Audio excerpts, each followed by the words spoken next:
Okay, I've gotten a couple of questions about my inline clip knockout. I've got 4 darts.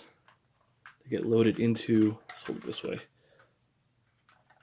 into the breech. There we go.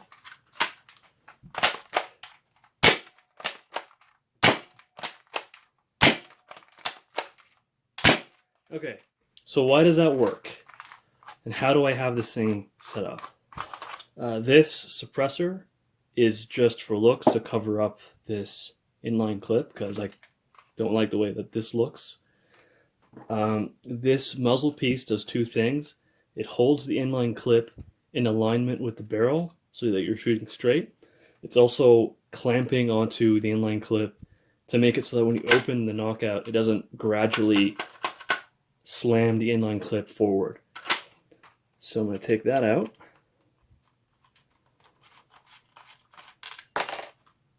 Come on.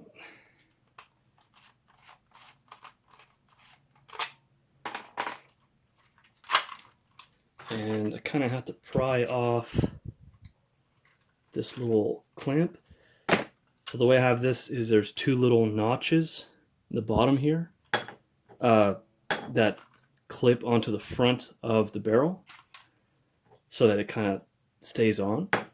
And now I can just grab the inline clip and pull it out.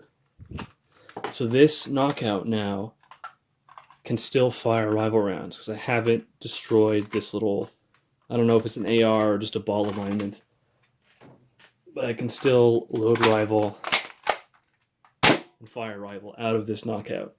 This inline clip can be installed in any stock knockout. So why does this work and how does it work? So when it's in the blaster, it sits like this and you load the darts in from the back.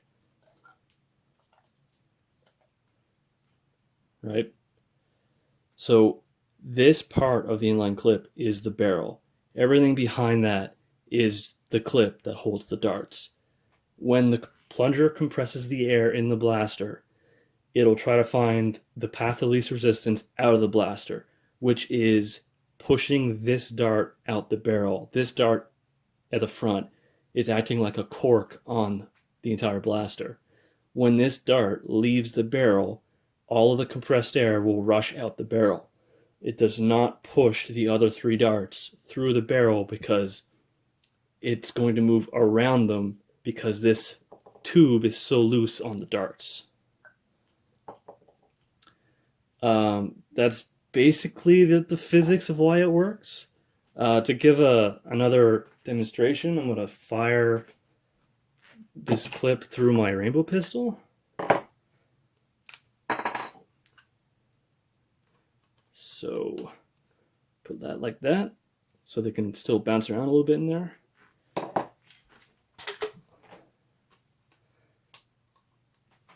So you can hopefully get a better idea of how this is working. So I fired 1 dart, the other 3 are still left in the inline clip. To fire the next dart, you have to angle the blaster down so that it seats in the barrel.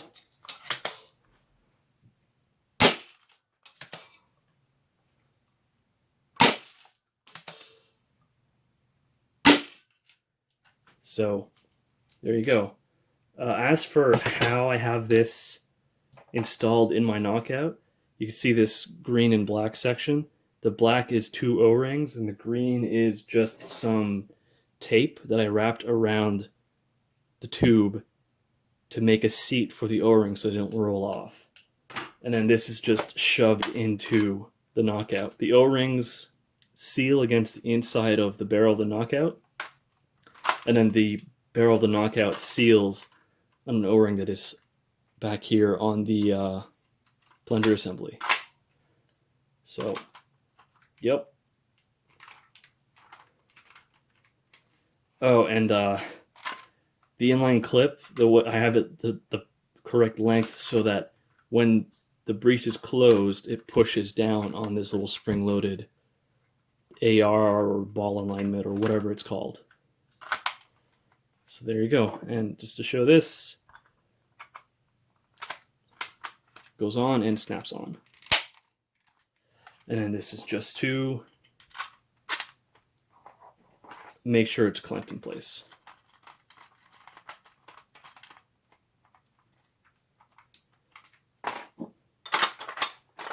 Ooh.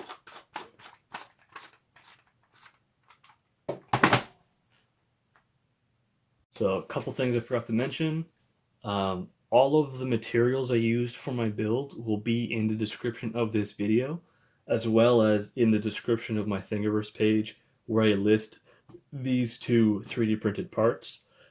In my build, I used polycarbonate tubing for my inline clip. You can, however, use brass for an inline clip with the 9/16 and 17/32 brass.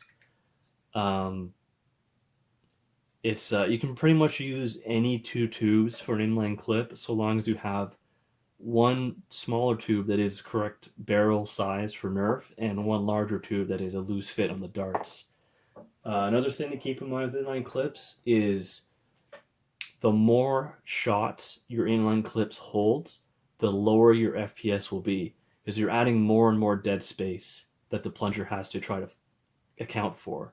So you could do a smaller inline clip with like 2 or 3 shots and a longer barrel and get higher FPS out of the blaster. Yeah, thanks for watching.